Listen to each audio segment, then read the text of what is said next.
Hello friends, स्वागत है आपका हमारे इस चैनल मनोरंजक स्टोरी पर। रोज नई स्टोरी के लिए हमारे इस चैनल को लाइक करें, सब्सक्राइब करें एंड कमेंट्स करें। धन्यवाद। 3 ठग। शेफाली ने घर का राशन खरीदा और बड़ा सा थैला उठाकर ऑटो की तलाश में मुख्य सड़क की तरफ चल पड़ी। क्या मुसीबत है इस शहर में, ऑटो मिलना भी किसी चमत्कार से कम नहीं है, कहते हुए शेफाली ने सामने आते ऑटो की तरफ हाथ देते हुए कहा, भैया अशोक विहार चलोगे? शेफाली ने ऑटो के पास जाकर पूछा। 200 रुपये, ऑटो वाले ने जवाब दिया। भैया मुश्किल से 3 किलोमीटर जाना है, 200 रुपये तो बहुत ज़्यादा है, 50 रुपये दूंगी। शेफाली बोली, मैडम 100 रुपये तो मिनिमम भाड़ा है और अशोक विहार से वापसी भी कोई सवारी नहीं मिलती है, 200 रुपये ही लगेंगे। चलना है तो चलो, ऑटो वाला ऑटो आगे बढ़ाता हुआ बोला। खुली लूट है तुम लोगों की, ना कोई कहने वाला ना कोई सुनने वाला। 100 रुपये दूंगी, चलना है तो चलो, कहते हुए शेफाली ऑटो में बैठ गई। तो मैं दूसरी सवारी के आने का इंतज़ार करूँगा, मंजूर हो तो बोलो, नहीं तो मैं चला। ऑटो वाला बोला, कर लो इंतज़ार। शेफाली ऑटो में बैठे बैठे बोली। थोड़ी देर बाद 2 अधेड़ पुरुष ऑटो के पास आकर बोले, बुद्ध विहार चलोगे? बैठो, ये तो अशोक विहार के रास्ते में है, ऑटो वाला बोला और उनके बैठते ही ऑटो आगे बढ़ा दिया। कुछ देर बाद बुद्ध विहार के मोड़ पर वो दोनों अधेड़ उतर गए और ऑटो आगे बढ़ गया। तभी शेफाली की निगाह एक छोटे से पाउच पर गई जो ऑटो के फर्श पर पड़ा था। शेफाली ने सावधानी से उठाया और पाउच की चेन खोली। पाउच में 4 मोटे मोटे कड़े थे और देखने में सोने के लग रहे थे। शेफाली के मन में लालच जागा और उसने एक बार ऑटो वाले को देखकर वो पाउच अपने बैग में रख लिया। तभी ऑटो रुका और ऑटो वाला पीछे की तरफ आकर बोला, मैडम जो आपने उठाया है वो अभी उतरी सवारी का है, लाइए मैं उन्हें वापस कर दूंगा, नहीं तो पुलिस के हवाले कर दूंगा।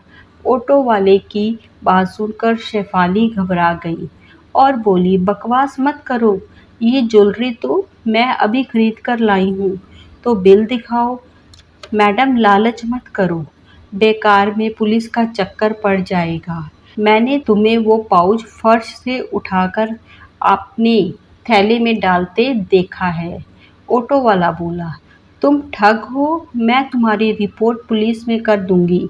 शेफाली झूठी हिम्मत दिखाते हुए बोली, यही तो मैं कह रहा हूँ, चलो पुलिस के पास चलते हैं। पाउच के गहनों की रसीद तुम्हारे पास हुई तो गहने तुम्हारे, नहीं तो पुलिस गहनों को उनके असली मालिक तक पहुंचा देगी। ऑटो वाला ऑटो में बैठकर ऑटो को पीछे की तरफ मोड़ते हुए बोला।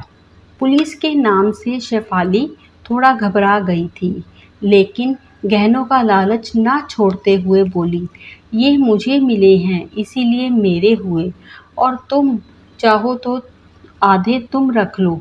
मैडम ये सब मुझे नहीं आता, हम थाने ही चलते हैं।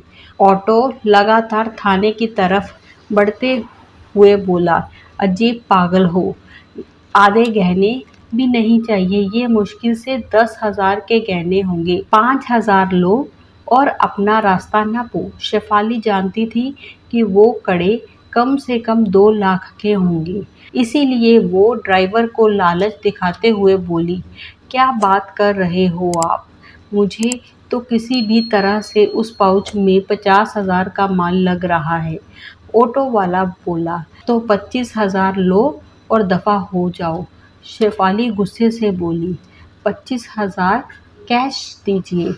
ऑटो वाला ऑटो रोकते हुए बोला, ये लो 5,000 कैश और 20,000 की मेरी गोल्ड चेन।